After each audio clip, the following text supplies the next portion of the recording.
बिस्मिल्लाहिर्रहमानिर्रहीम। दोस्तों, मैं हाफिज अब्दुल रहीम जलगांव महाराष्ट्र से। दोस्तों, रमजान मुबारक का महीना शुरू है और तमाम हुफ्फाज इकराम तरावी के पढ़ाने में मशगूल है, कुरान की याद करने में मशगूल है और सारे मुसलमान तरावी की नमाज पढ़ रहे हैं, रोजा रख रहे हैं।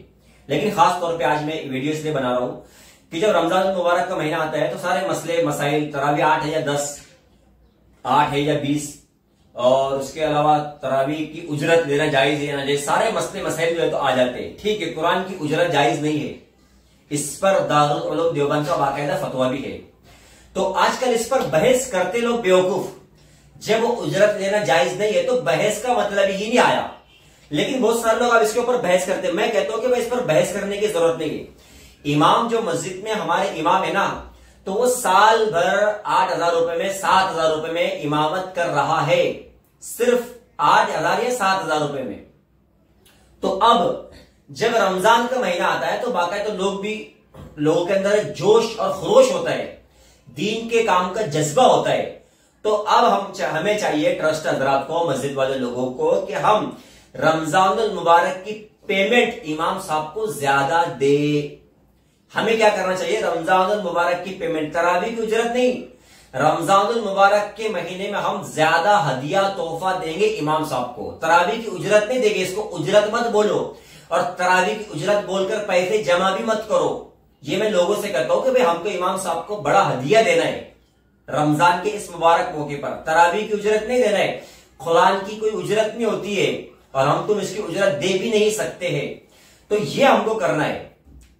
हम इसका अंदाजा लगाए कि इमाम साहब अगर साल भर 7-8 हजार में काम कर रहे हैं ना, क्योंकि रमजान मुबारक का महीना, तरावी पढ़ाना है, नमाज पढ़ाना है, बयान करना है, तफसीर करना है, कोई मामूली बात नहीं है। गर्मी है, कोई सर्दी है, खांसी है, जुकाम है और उसको सर दर्द है, कोई बीमारी है, दिल नहीं चाह रहा है, लेकिन उसके बाद भी ये सब काम इमाम को करना ही करना है। साल भर में इमाम जितने काम करता है ना, उतने काम उसको पूरे एक रमजान में, एक महीना करना पड़ता है। जो साल भर के 11 महीने काम करता है उतना फिर पूरा काम रमजान के एक महीने में इमाम साहब को करना पड़ता है। कोई मामूली बात नहीं है।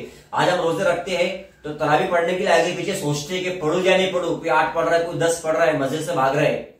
यानी रमजान रोजा खुलने के बाद ऐसी सुस्ती जो है तो बदन के ऊपर आती है। तो सोचो, इमाम साहब को तो पढ़ाना है, दिन भर याद करना है। उसका सर दुख रहा है, उसके घर में कुछ लाने का मसला है, बीवी का मसला है, बच्चों का मसला है, राशन का मसला है, खाने पीने का मसला, सारे मसले। लेकिन सबसे बड़ा मसला उसके आगे रहता है कुरान करीम को याद करने का। ये कोई मामूली मसला नहीं, बहुत बड़ी बात होती है जो कि वो उसको अपने जहन में, दिमाग में बिठाए, फिर रात में तरावी के अंदर सुनाए। तो ये हमको हदिया देना है। रमजान मुबारक की जो काम है ना, इमाम साहब का काम बढ़ जाता है, तो हमको उसको हदिया देना है इमाम साहब को। कम से कम 70-80 हजार रुपए जो इमाम साहब हमारे यहाँ पर, उनको हदिया देना है। ये बात हमारे अपने जहन में रखे कि हमको जितना इमाम साहब साल भर काम करते हैं उतना रमजान में काम करते हैं, तो उनको पेमेंट हमें ज्यादा देना है। दूसरी बात, बहुत सारे जगहों पर क्या होता है, अक्सर देहात में क्या होता है कि इमाम साहब भी अगर तरावी पढ़ा रहे हैं तो साथ में 2 लोग तरावी पढ़ाएंगे, एक और बाहर से कुछ हाफिज साहब तरावी पढ़ाने के लिए आएंगे और एक इमाम साहब तरावी पढ़ाएंगे। अब लोगों की मेंटलिटी, सोच अजीब और गरीब बनी हुई है। साल भर से जो इमाम काम कर रहा है उसको दे रहे 20,000 रुपए।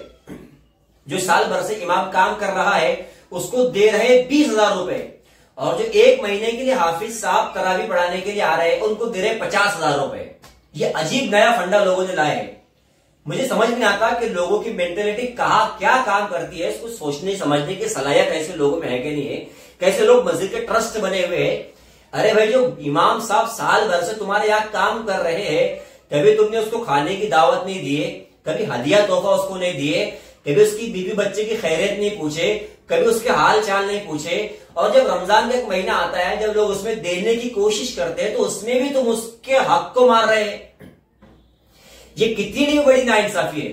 अगर कोई बाहर से हाफिज साहब आ रहा है, ठीक है, उसको देना है, दो, एक अलग बात है, लेकिन आप उसको इमाम साहब से ज्यादा नहीं दे सकते। ये बिल्कुल नाइंसाफी की बात है। हमारी जिम्मेदारी है कि भाई उनको जो उनका आने जाने का किराया, जो उनका वक्त है, और जो मस्जिद में वो एक टाइम की नमाज पढ़ा रहे हैं, उस हिसाब से हम उसको हदिया दे सकते हैं।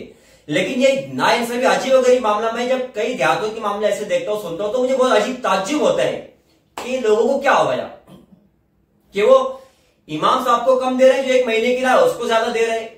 वो 1 महीना पढ़ा है वहां से गफूर इमाम साहब साल भर हमारे बच्चों को पढ़ा रहे हैं, 150 रुपए की फीस में 4-5 हजार में इमामत कर रहे हैं। हमारे यहाँ कफन दफन में शरीक हो रहे, मंगनी में शरीक हो रहे, शादी ब्याह में शरीक हो रहे, कोई धागा फूकना है उसमें शरीक हो रहा है, पानी पड़ के दिन उसमें शरीक हो रहा है, कुछ अच्छे बुरा काम उसमें शरीक हो रहा है, और 1 महीने के लिए कोई आ रहा है उसको सारा पैसा दे रहे हैं। तो ये एक नया अजीब गरीब फंडल है। तो ये सब बंद करो, इमाम साहब पर तवज्जो दो, इमाम साहब को हदिया तोहफा बहुत ज्यादा दो, तरावी की उजरत मत दो, उसको तनख्वाह ये सोचकर दे दो कि भाई लोग भी रमजान में देते हैं तो चलो 8,000 में इमाम साहब इमामत कर रहे हैं 8,000 में, तो आप रमजान में क्या करो 60-70 हजार रुपये इमाम साहब को दे दो, टेंशन ही खत्म, वो भी बेचारा कुछ बोलेगा नहीं।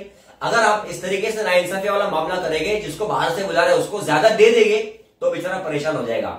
ठीक है, और इमाम साहब तरावी पढ़ाओ या ना पढ़ाओ, इमाम होता है। तरावी पढ़ाने के लिए अगर बाहर से भी कोई बंदा आ रहा है, इमाम साहब पीछे सुन रहे हैं, तो भी वो इमाम है, उसकी मेहनत है, उसकी खिदमत बहुत बड़ी है, वो कम पैसों में बहुत ज्यादा हमारे पास काम कर रहा है। हमें चाहिए कि हम उसको ज्यादा दें, हम उसको हदिया तोहफा ज्यादा दें। और अगर वो तरावी भी पढ़ा रहा है तो उनकी खिदमत, उनका काम और ज्यादा बढ़ गया। तरावी की उजरत नहीं देना है, वो अगर तरावी पढ़ा रहे तो उनका काम और ज्यादा है, क्योंकि वो इमामत के साथ, बयान के साथ, तफसीर के साथ अब तरावी के लिए भी मेहनत कर रहे हैं, उसके लिए भी टाइम दे रहे हैं। तो इमाम साहब का हर तरीके से ख्याल रखना ये हमारी बहुत बड़ी जिम्मेदारी है। ऐसी ही इस वीडियो को उन लोगों तक पहुंचाए जहां पर इमाम साहब को कम और तरावी वाले हाफिज साहब को हदिया ज्यादा दिया जाता है। अल्लाह हम सबको कहने सुनने से ज्यादा अमल की तौफीक नसीब फरमाए।